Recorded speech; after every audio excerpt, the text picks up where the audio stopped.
Исәнмісі сеферда яңалыклар шығарылшы. Студияда Руслан Харисов. Олға табай қайбір темалар турында. Тиз һәм вақытында құтқару Шаллы онкология диспансерында уку эвакуациясын үткәрделәр.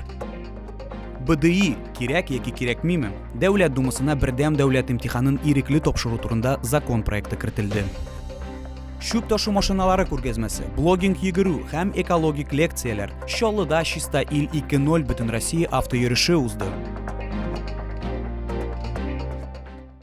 Соңгы тәүлектә Татарстанда яшәүче 50 кешедә COVID-19 диагнозы расланды. Шаллыда узган тәүлектә коронавирусның тагын 3 яңа очрагы теркәлде.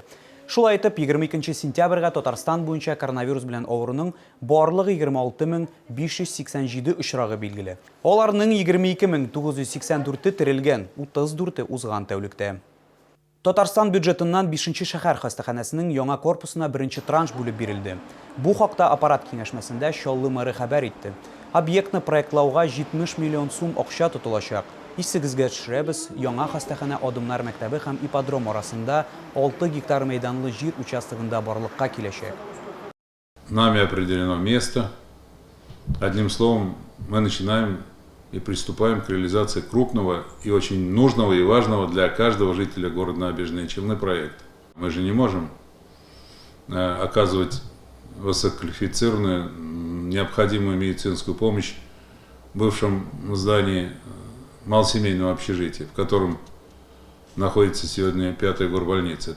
Шаллы онкология диспансерында уку эвакуациясын үткәрделәр. Тренировкада диспансер хезмәткәрләре һәм федераль янгынга каршы хезмәтнең 15-нче янгын коткару отряды катнашты. Кешеләрне коткару һәм янгын чыганагын бетерү бурычы куелды. Тулырак алдагы материалда.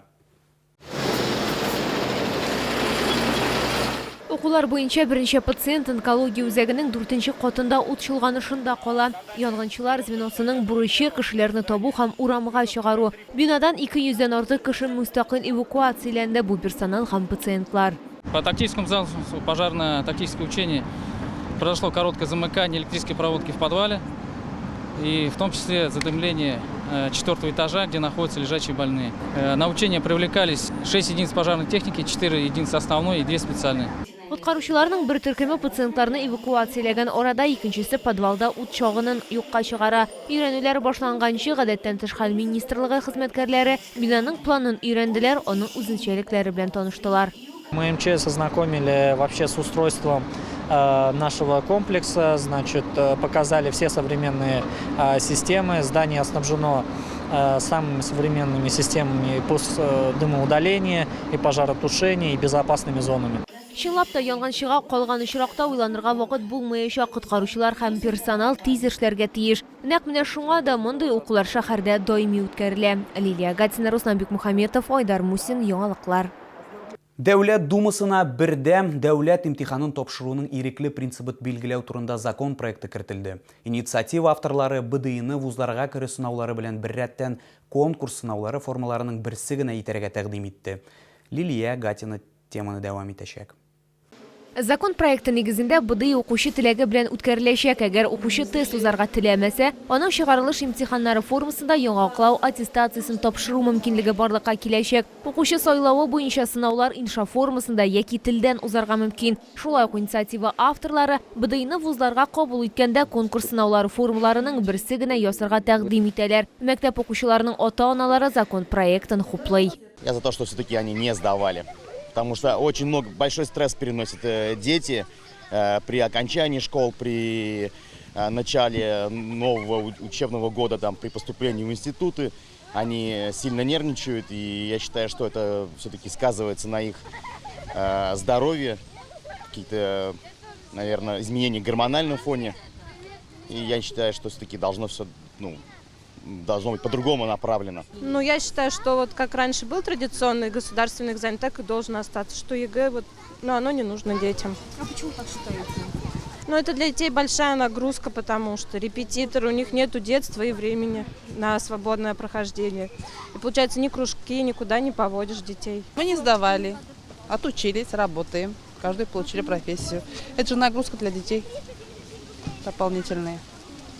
Думаю, выбор за детьми. Бердәм дәүләт имтиханнарына һәм аңа әзерлек буенча дәгъвалар аз түгел дип билгеләп үтте Татарстанда бала хокуклары буенча вәкаләтле вәкил Ирина Волынец. Әмма әлеге бердәм дәүләт имтиханнарына лаеклы алмаш юк. Инициатива по добровольности ЕГЭ, по замене ЕГЭ при желании ребенка, абитуриента и родителя, замены на классический экзамен, мне кажется, сегодня достаточно сложно реализуемо, потому что нет системы образовательной, которая позволила бы, вот этого регламента нет, который позволил бы сдавать детям внутренний школьный экзамен. БДИ тапшырырга яки юк, һәр чыгарылыш сыйныф укучысы үзе хәл итә. Әмма бердәм дәүләт имтиханын тапшырган очракта абитуриентның дәрәҗәле уку йортына керү мөмкинлеге бар. Лилия Гатина, Кирилл Хабзей, яңалыклар. Әгәр сезне берәр проблема борчыса яки шатлыклы хәбәр җиткерәсегез килсә, безнең редакциянең кайнар элемтә телефонына шалтыратыгыз. 51-31-31 номеры тәүлек буена эшли. Кызыксынган яки борчыган сорауларыгызны WhatsApp хезмәтенә дә юллый аласыз. Фото сурәтләрегезне һәм видеоларыгызны 8939-311-31-31 телефоны буенча көтеп калабыз. Безнең хәбәрчеләребез сезнең белән элемтәгә кереп проблемагызны хәл итәргә булышыр. Кирәкле җитәкчеләр белән күзгә-күз очрашырга ярдәм итәр. Бәлки нәкъ менә киләсе чыгарылышта сезнең мәсьәлә хәл ителер.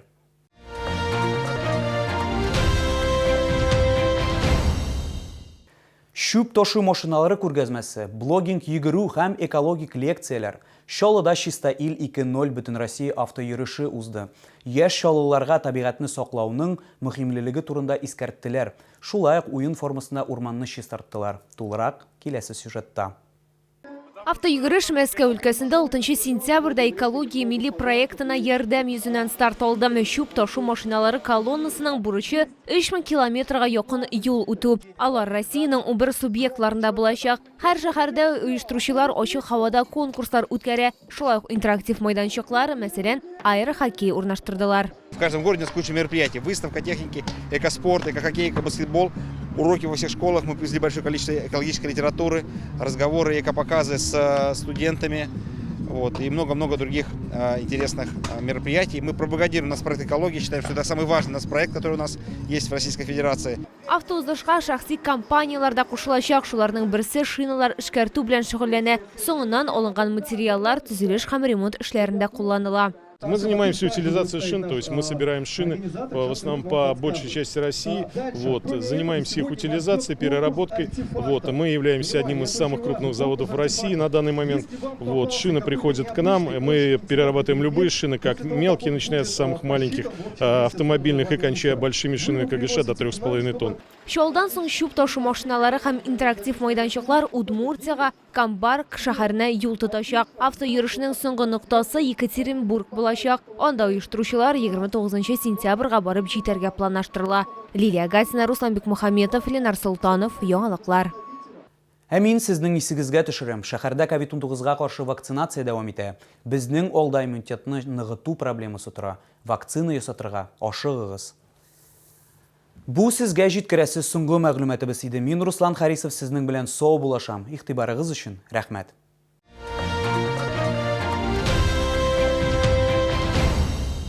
22 и 23 сентября в ВЦ «Экспотама» выставка шуб город Пятигорск. Норка, мутон, дубленки, кожаные куртки. Акция «Сдай старую шубу и получи до 10 000 рублей при покупке новой».